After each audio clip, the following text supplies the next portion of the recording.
Na sua opinião, quais são os maiores erros históricos que se deve evitar para prevenir um novo conflito global? Os maiores erros históricos para prevenir um novo conflito global. Bom, quando a gente pega o começo do século XX, né? 1914 até 18, depois 39 até 45, Primeira e Segunda Guerra, os maiores conflitos da história, havia uma fragilidade muito grande de instituições interpaís aí, né, entre os países. Supranacionais. Supranacionais, exatamente, né? A Liga das Nações enfraquecida, você não tinha um órgão de representatividade e tal.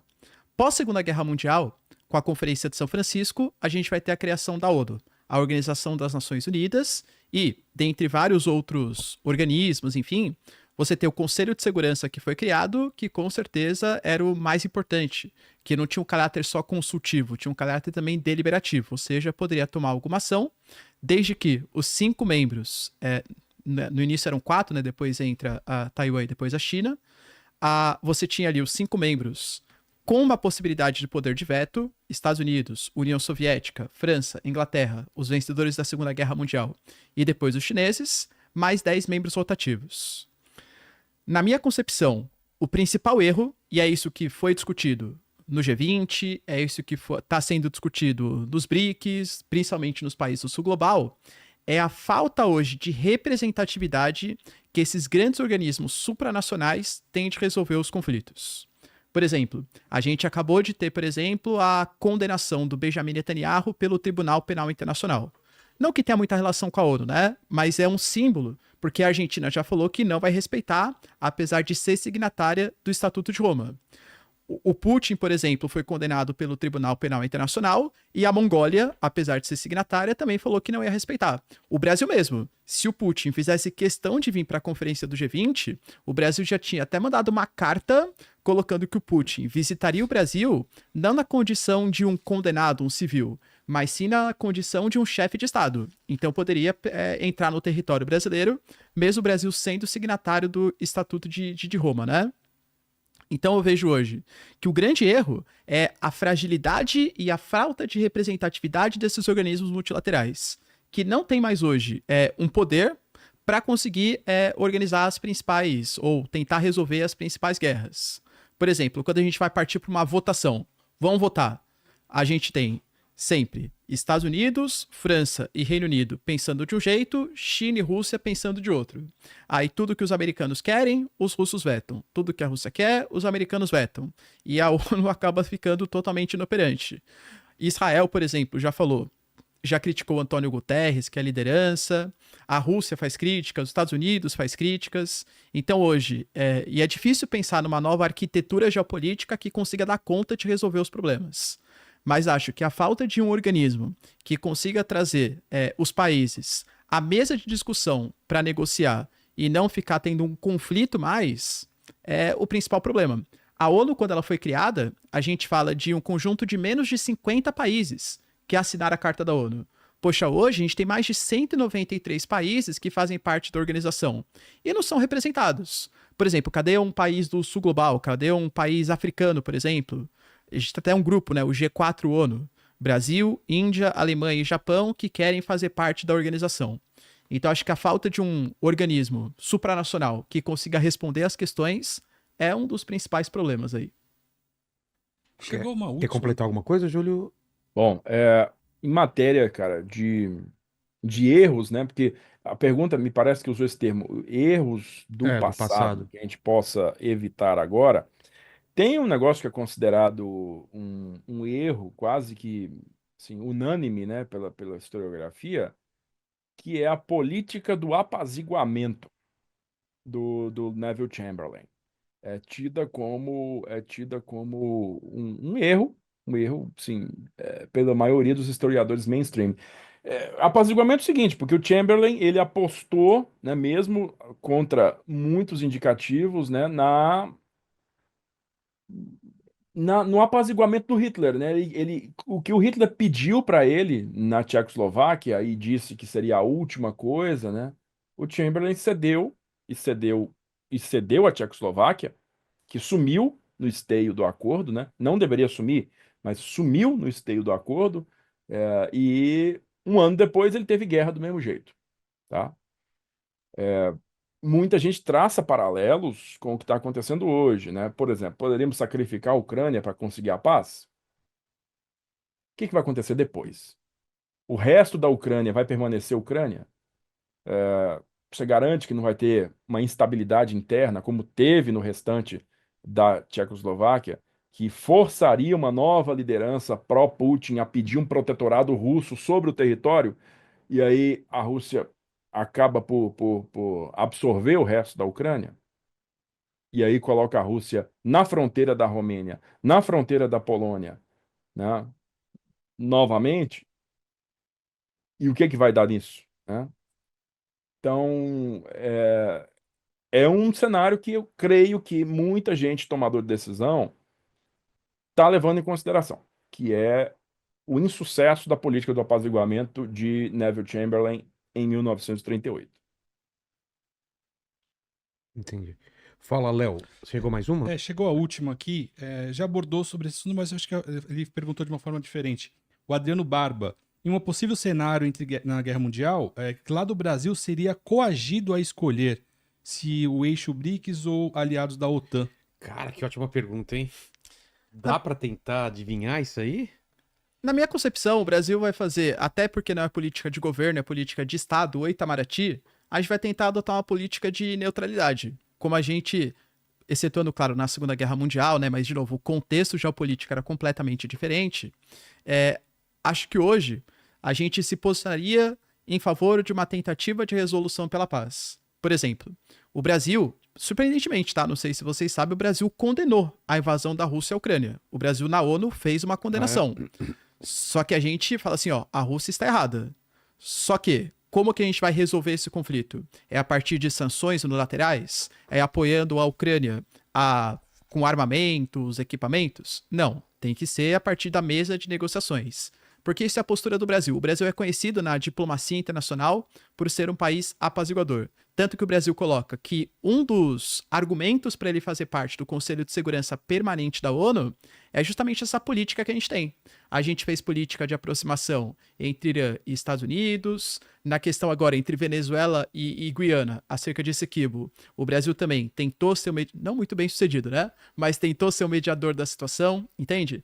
Então acho que o Brasil, ele ficaria no famoso em cima do muro e tentaria apoiar algum tipo de resolução pela paz. A gente não daria apoio declarado nem à Rússia, nem a... no caso da Rússia e Ucrânia, né? Possivelmente, né? Não daria apoio declarado, né? Nenhum dos dois lados aí. Mas poderia ter alguma coisa que forçasse o Brasil a escolher um lado. O que poderia ser? Então, ó, quando você considera que a Rússia é o agressor contra a Ucrânia, Tá. o Brasil adotar uma posição de neutralidade já mostra um certo lado mais favorável, né, aos russos, entende? Mas pra diplomacia, a gente não compraria pra nenhum dos dois lados. Se obrigasse a gente, vai, Brasil, tem que escolher um dos dois lados agora. Você vai ter que, sei lá, declarar apoio militar. Se você não apoiar a Rússia ou não apoiar a Ucrânia e Estados Unidos com tropas, você vai ser invadido por um dos dois lados. Na minha concepção, eu acho que a gente ainda ficaria com o lado Estados Unidos, com o lado OTAN. A gente tem mais similaridades do ponto de vista cultural, do ponto de vista histórico, do que eventualmente com um conflito com China e Rússia. Mas, de novo, é um exercício de imaginação, porque eu acho que isso nunca vai acontecer. Tá? Não acho que o Brasil vai querer comprar nenhum dos dois lados aí. Tá. Júlio, pergunta boa aí. Vamos fazer um exercício de futurologia aí.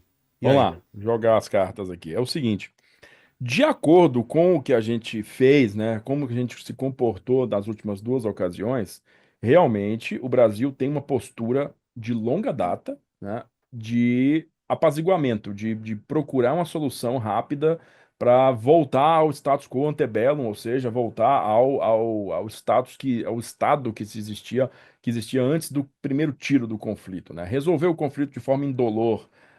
A gente tenta ser realmente um elemento, inclusive, de união, né, de diálogo, de fazer a ponte entre as duas partes que estão ali em conflito, tá? Mas, o que pode levar a gente a tomar um lado? O que pode levar a gente a tomar um lado é o fato de que nós somos um país economicamente dependente também de estímulos estrangeiros, não somos uma potência militar expedicionária, não somos, temos aí uma força de guarda territorial, mas expedicionária, nossas capacidades são ridiculamente pequenas, assim. Inclusive, vão me criticar muito que eu usei ridiculamente pequena, mas factualmente me mostra que eu estou errado, tá? É muito pequeno a capacidade brasileira de deslocamento para o estrangeiro. Ou seja, nós não temos capacidade realmente de ser Decidir uma uma guerra. ameaça para alguém, de ser uma ameaça assim, militar para alguém que está distante da gente, tá? É, o que que acontece? Vai depender muito de como os Estados Unidos nos encaram como peça fundamental do seu esquema de ação, tá? Existe um conceito, que é um conceito antigo, que é o conceito de defesa hemisférica. E esse conceito é norte-americano, isso vem lá do Pentágono, vem das escolas de guerra dos Estados Unidos.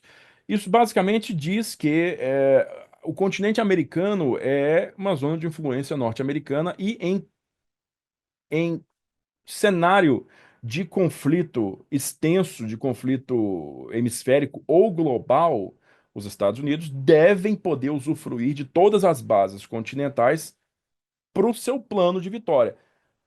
O que vai colocar o Brasil numa posição de pressão, como colocou em 1940, 41 e 42, né? Para escolher um lado. E o Brasil escolheu um lado, claramente. Os Estados Unidos, é vocês aí, tá? Somos amizade eterna, nós dois aqui. Então, o Vargas enxergou muito bem a situação, conseguiu tirar proveito econômico da situação, inclusive, né, de que os Estados Unidos dependiam do território brasileiro para atingir a vitória que eles queriam. O plano de vitória deles exigia o uso do território brasileiro. Não era assim, talvez, se a gente quiser. Não, exigia. Natal era exigência para o plano de vitória deles dar certo.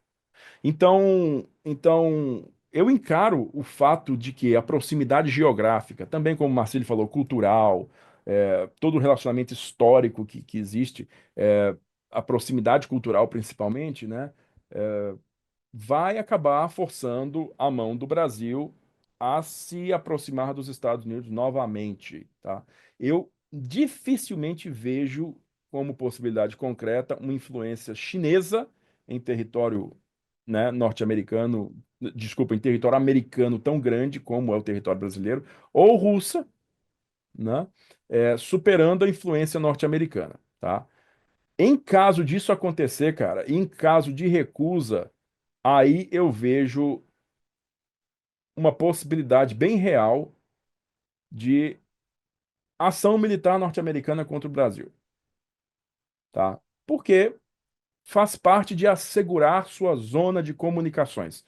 No esquema tático norte-americano, né, no esquema logístico norte-americano, existe uma demanda clara para se estender, para flexionar seus músculos para o exterior, para um teatro de operações na Ásia ou na Europa.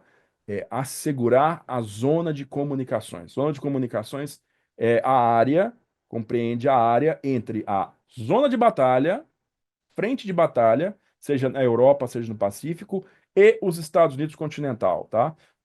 Zona de batalha, zona do interior, zona de comunicações. A zona de comunicações exige o controle, né? Exige-se o controle completo dela para que as coisas possam funcionar. Traduzindo de novo para vocês aqui, o cenário contrário a esse seria o seguinte: os Estados Unidos se compromete com a tropa, manda a tropa lá para a Europa para combater, ou para a Ásia para combater, e de repente essa tropa fica isolada sem suprimento. Por quê? Porque a China atacou a linha de suprimento e cortou a linha de suprimento. Você sabe o quanto que os Estados Unidos têm um terror disso acontecer? Terror. A única vez que isso aconteceu, recentemente, não recentemente, a última vez que isso aconteceu foi na tal da represa de Chosin, no final de 1950, lá na Coreia, que cercaram duas divisões, os chineses cercaram duas divisões, uma dos fuzileiros e outra do exército, lá nesse lago da represa de Chosin, lá no norte, da Coreia do Norte, tá? E o trauma foi tão grande que o Truman ordenou aquela expansão de critério de caráter permanente das Forças Armadas Americanas pelo mundo inteiro, se tornou força global, né? Com base em todos os países possíveis e tal.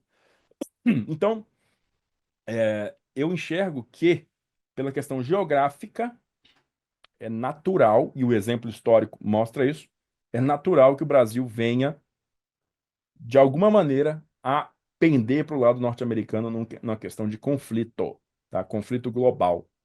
A gente não sabe a duração de um conflito desse, não sabe, né? Se vai ser rapidão, estoura todo mundo, espero que não. Se vai ser longo, vai demandar algo bem mais é, doloroso por parte, inclusive, de nós aqui, pode sobrar para a gente. Mas se a gente for pegar o exemplo histórico, é bem possível que a gente acabe no colo dos americanos de novo.